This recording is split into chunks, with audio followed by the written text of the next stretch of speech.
그 튜닝의 목적에 대해서 한번 알아보도록 하겠습니다. 자, 지금 이제 자동차가 굉장히 많아졌는데요.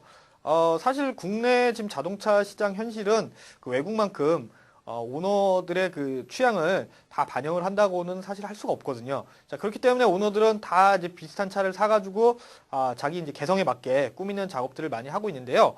이런 거를 이제 튜닝의 갈래라고 보시면 되겠습니다.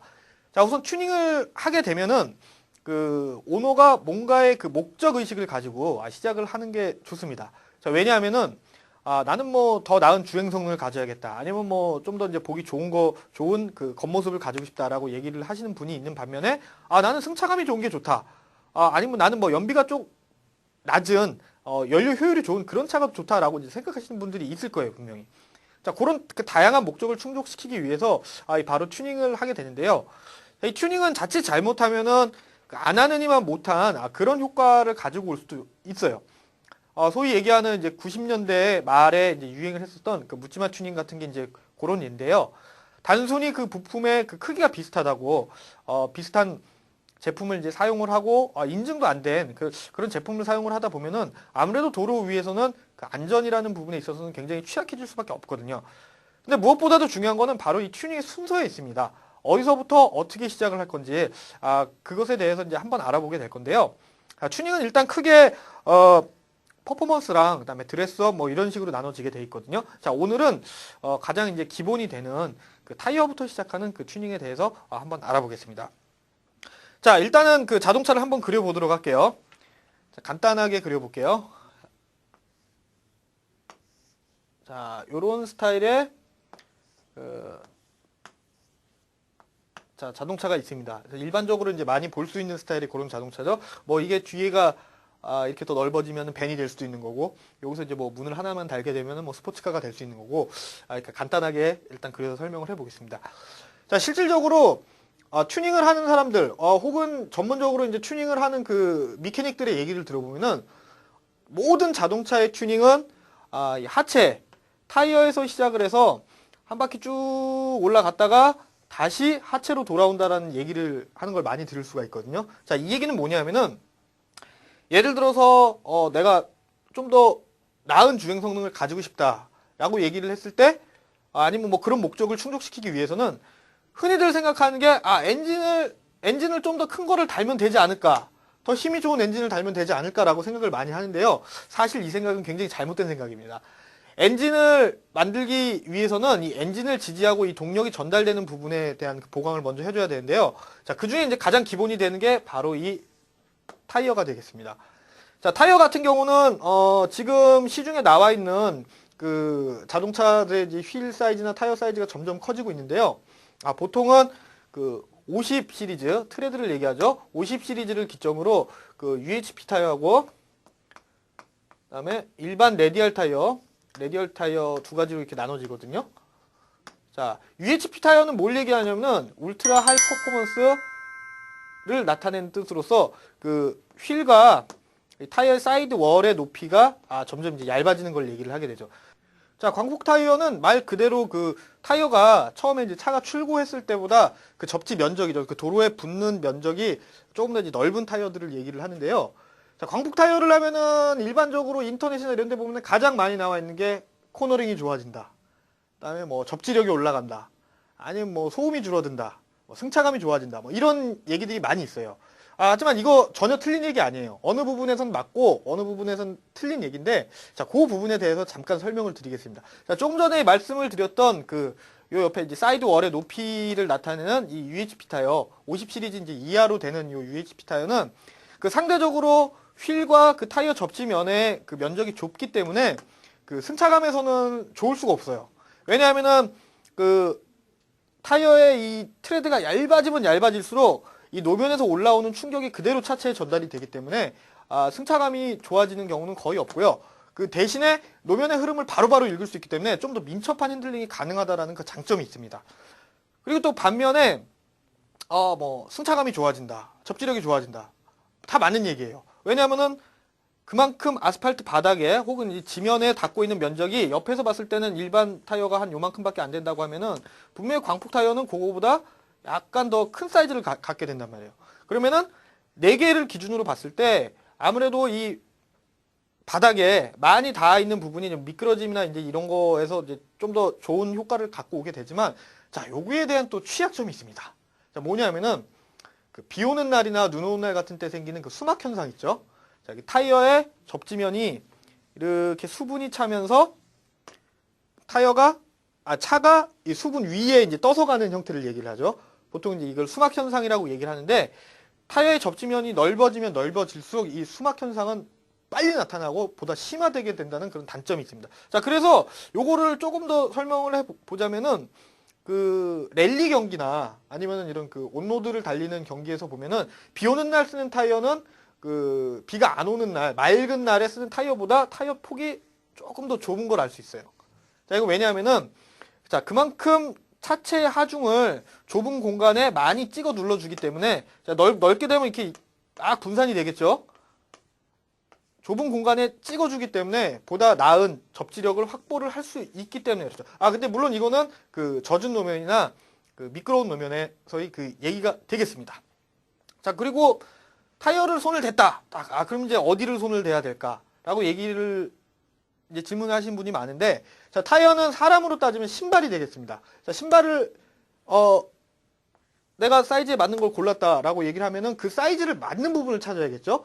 사람으로 따지면 발이 되겠죠. 발하고 발목이 되겠는데, 그 자동차에서 얘기하는 발하고 발목, 하체라고 얘기하는 부분은 바로 이 안쪽에 들어있는 서스펜션이 되겠습니다. 자, 여기도 이렇게 뭐 서스펜션이 있다고 생각을 해보죠. 자, 이 서스펜션의 역할은 자동차가 노면에서 올라오는 그 충격을 흡수해주거나 이제 분산시켜주는 역할을 하는데요. 보통 그 일반 세단 같은 차들, 뭐 요즘에 나오는 그 NF 소나타나 뭐 그랜저나 이런 그 대형 차들은 이 서스펜션 자체가 굉장히 무르다는 거를 느낄 수가 있어요. 자, 무르다는 표현은 어떤 표현이냐? 부드럽다는 얘기죠. 튀는 게 아니라 요철을 넘어가도 부드럽게 이렇게 출렁하면서 딱 잡힌다는 이제 그런 개념으로 알아두시면 되고요. 자, 요거를 서스펜션을 튜닝을 하는 요 이유는 간단해요.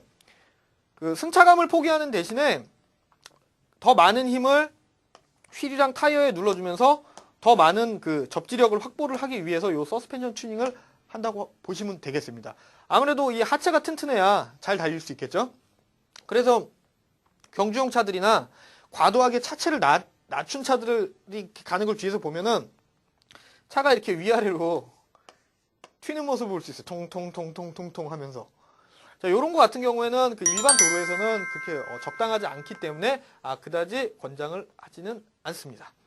자, 이번에 이제 서스펜션이 끝났다라고 얘기를 하면은 이 다음에 뭘 손을 대야 될까 얘기를 하는데, 요때는 제가 생각했을 때는 그 요 하체에 서스펜션과 타이어가 연결된 부분에 있는 그 링크하고 부식류를 교체를 해주시는 게 좋습니다. 자, 링크랑 부식류도 마찬가지예요.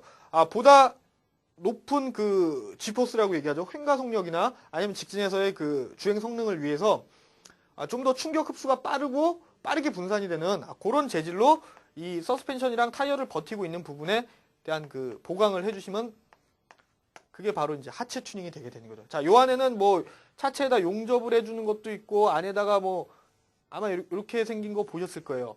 차체 안에 이렇게 파이프로 이렇게 돼서 롤케이지를 쳐준 건데, 요런 거는 사실 일반 도로에서는 필요가 없고요. 링크류나 부식류만 그 우레탄이나 아니면 좀 더 이제 경도가 높은 소재로 바꿔주는 것도 효과가 있다고 할 수 있겠습니다. 자, 이렇게 됐으면은 이 다음엔 이제 어디를 만져볼까요? 엔진을 한번 만져볼까요? 나는 좀 더 빠른 차가 갖고 싶다. 좀 더 멋있고 자세도 나오고 빠른 차가 갖고 싶다 라고 생각하신 분들이 이제 분명히 그 다음에 엔진을 생각을 하시게 되는데, 자, 엔진을 만질 때는 반드시 유념을 해야 되는 부분이 있습니다. 쉽게 예를 들자면은 사람이 심장만 크다고 빨리 달리는 건 아니거든요.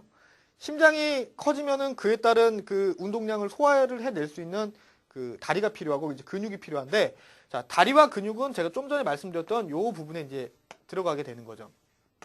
기본적으로 이제 말씀을 드리자면은, 자, 간단한 튜닝 같은 경우에는 그 타이어에서 시작을 해서 휠, 서스펜션, 바디 이런 스타일로 올라오게 되지만, 예를 들어서 내가 튜닝의 목적이 분명하다. 나는 뭐 200마력짜리 차를 갖고 싶다라고 생각을 하면은, 자, 200마력은 요 엔진의 힘이 되겠죠. 예를 들어서 200마력짜리 차를 갖고 싶다라고 얘기를 하면은 맨 처음에 해줘야 될 부분은 이 타이어와 서스펜션 그리고 이 바디가 약 한 220에서 240마력 정도를 버틸 수 있게 만들어줘야 됩니다. 자, 왜냐하면은 200마력에서 20마력이나 40마력이 높아질 경우 이게 이제 10%에서 이제 20% 정도 되는데 높여주는 이유는 공학에서 이제 얘기한 세프티 팩트라는 게 있어요. 세프티 팩트는 뭐냐면은 그 허용 한계치를 얘기를 하는 거죠. 그러니까 그 출력보다는 이 바디나 다른 부분이 버틸 수 있는 거를 좀 더 탄탄하게 보강을 해주고 그거보다는 약간 낮은 상태에 엔진을 올려주는 게 가장 좋다고 얘기를 할 수 있겠습니다. 자, 그리고 마지막이 되겠죠. 요 부분 중에 뭐 엔진도 만졌고 그다음에 뭐 타이어도 만졌고 휠도 만졌고 서스펜션도 만졌는데 한 군데가 빠진 데가 있습니다. 자, 어디가 빠졌을까요? 어디가 빠졌냐면은 바로 타이어 안쪽에 있는 브레이크가 되겠죠. 아까 제가 처음에 말씀드렸던 게, 자, 타이어에서 시작해서 모든 튜닝은 하체에서 끝난다고 얘기를 했던 게 바로 요거를 의미를 하는 겁니다. 예를 들어서, 내가 200마력짜리 차를 갖고 싶어. 코너링도 좋고, 정말 잘 나가고, 멋있고, 그 다음에 차체도 낮은 차를 갖고 싶어. 라고 생각을 했을 때, 왜 브레이크를 맨 마지막에 하냐면은, 브레이크는 무엇보다도 중요한, 가속보다도 더 중요한 감속을 하는 장치이기 때문에, 요거는 최종 출력에 맞는 제품을 세팅을 해주는 것이 좋습니다. 자, 이 브레이크는 피스톤의 그 숫자로 그 용량을 나타내는데요.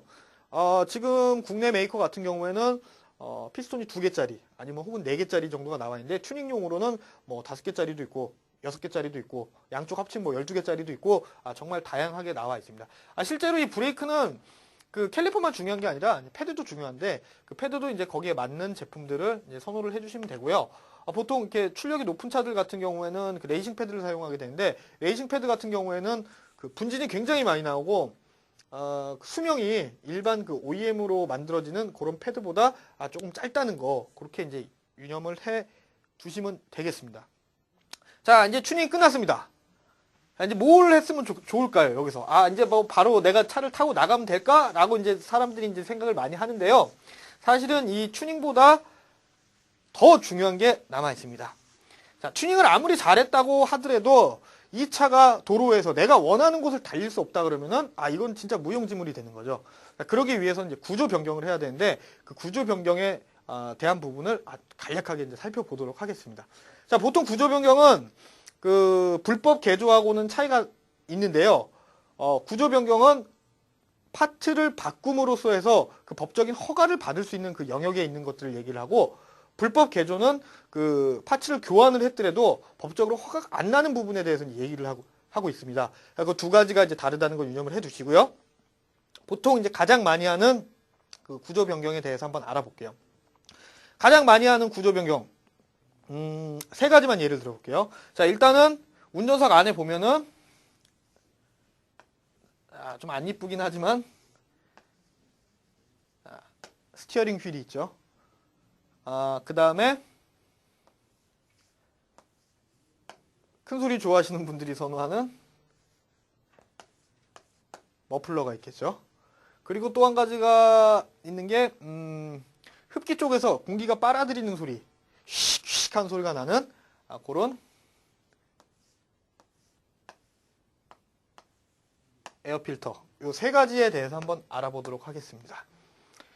자, 스티어링 휠 같은 경우는요, 그 양산 상태에서 나오는 그 지름의 10% 이내까지는 구조 변경이 가능합니다. 예를 들어서 이게 뭐 300파이짜리 스티어링 휠이다. 그 스티어링 휠의 그 OEM 상태의 그 지름은 그 자동차를 사시면 그 안에 들어있는 정비 매뉴얼이 있거든요. 그 안에 보시면은 요 스티어링 휠의 그 지름이 나와 있습니다. 거기서 10% 이내, 원래 상태에서 10% 이내는 구조 변경이 가능하고요. 10% 미만으로 떨어졌을 경우에는 불법 개조로 넘어가게 됩니다. 그러니까 모모 스티어링이다, 스파르크 스티어링이다, 이런 여러 가지가 나와 있는데 그런 거를 구입을 하실 때는 요 스티어링 휠의 그 지름 반드시 유념을 하셔야 되고요. 자, 머플러는 보통 이제 소음 때문에 단속을 많이 하는 경우가 있어요. 근데 이것도 뭐 100% 안 되는 건 아니고 그 적법한 그 소음 기준 안에 그거는 이제 각 구청이나 구조 변경을 이제 대행하는 그 업체에 가면은 이 머플러에 대한 그 규제가 나와 있는데요. 요거의 그 소음 규제만 그 맞춰준다면은 요 부분도 구조 변경을 할 수가 있습니다. 근데 뭐 중요한 거는 머플러에서 이제 제가 첫 시간에 말씀드렸던 1번 머플러, 2번 머플러, 그다음에 뭐 총매, 그다음에 중통이라고 얘기하는 레조레이터, 그다음에 엔드 머플러 이렇게 뭐 여러 부분으로 머플러가 나눠지는데 요 부분 중에 한 부분이라도 없을 경우에는 불법 개조로 들어가게 됩니다. 예를 들어서 난 소리가 좀 더 컸으면 좋겠어 하고 그 소음기라고 얘기하는 레조레이터를 탈거를 했거나 아니면은 그 출력을 더 올리기 위해서 그 총매, 그 공기 정화 장치죠. 그런 거를 떼어냈을 경우에는 이것도 역시 불법 개조의 범주 안에 들어가게 됩니다. 그거 유념해 주시고요. 자, 마지막으로 에어필터에 대해서 한번 알아볼게요. 자, 보통 이거는 이제 제가 이제 그림이 별로 이제 안 이쁘게 나왔는데 보통 이렇게 된 그 오픈형의 에어필터를 아마 많이 보셨을 거예요.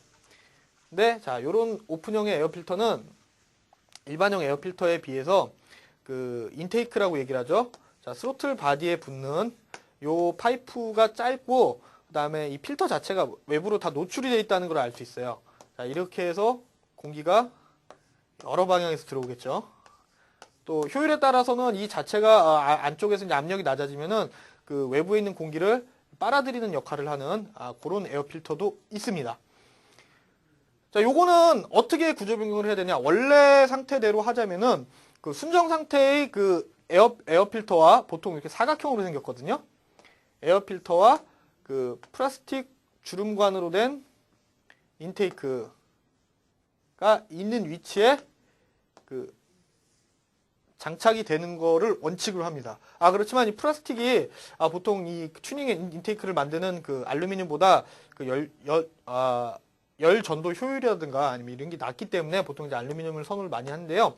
요거는 원래 있던 자리에 딱 맞게 작업이 되면은 구조 변경이 가능합니다. 자, 이외에 또 다른 부분을 보자면은 그 차체 높이에 대한 규정도 있어요. 차체 높이는 현재 국내 기준은 그 차고, 그러니까 지상고라고 얘기하는 차고가 되겠죠. 자동차가 있으면은 그 지면에서 딱 봤을 때 가장 말단이 되는, 가장 가까이 만나는 부분이 그 120에서 140mm 이상이 돼야 되고요. 근데 사실은 무조건 차체를 낮춘다고 좋은 건 아니에요. 120mm라고 얘기하면 12cm인데 이 12cm가 여러분들이 생각하는 것보다 더 작은 공간이에요. 한 요만큼밖에 안 되거든요. 근데 요만한 공간을 가지고 넘어갈 수 있는 게 몇 개나 될까요? 예를 들어서 뭐 주차장도 가야 되고, 그다음에 과속방지턱도 넘어야 되고, 그다음에 장마 끝나고 나면 아스팔트 막 움푹움푹 패여 있는 것도 지나가야 되는데, 자, 12cm에서 14cm, 그래봐야 뭐 2cm밖에 차이 안 나겠지만, 요거보다 낮을 경우에는 물론 이제 뭐 법에서도 저촉이 되겠지만 운전하는데 굉장히 피곤하거든요. 그러니까 차고 같은 것도 이제 확인을 해 주셔야 되고요. 요즘에 이제 또 각광을 받고 있는 그 HID, 헤드라이트를 이제 교체하는 그 HID 튜닝이 있는데요. HID 튜닝 같은 경우는 지금 현재 국내는 양산차로 나오는 모델, 그러니까 OEM으로 HID가 장착이 되어서 나오는 자동차들은 상관이 없는데 애프터마켓에서 구입했을 경우에는 그 컨트롤 박스 혹은 이제 오토 레벨링이라고 얘기를 하는 그 조사각 장치, 자동 조사각 조절 장치가 있는 것들만 허용이 됩니다. 왜냐하면은 이 자동 조사각 조절 장치가 없는 차들의 경우는 그 전구의 밝기가 너무 밝기 때문에 그 앞쪽에 진행하고 있는 차나 아니면 상대방에서 오는 차의 그 시야를 한순간에 마비를 시켜버릴 수가 있거든요. 근데 이 오토 레벨링이 있는 차들은 이 차고에 따라서 아니면 이 차체가 움직이는 거에 따라서 이 그 조사각 자체가 왔다 갔다 하면서 위아래로 바뀌거든요. 자, 그런 장치가 없는 차들은 무조건 불법 개조의 그 범주 안에 들어가겠습니다. 뭐 그 외에도 뭐 차체 폭에 그 10cm를 넘어가는 10%를 넘어가게 되는 뭐 과도한 그 에어로 파츠나 아니면 금속 재질로 된 그 윙, 스포일러 이런 부분들도 엄연히 그 불법 개조에 들어가고요. SUV 자동차 같은 경우에는 뒤쪽에다 삽 달고 다니시는 거 많이 보셨을 거예요. 그거 전부 다 불법입니다.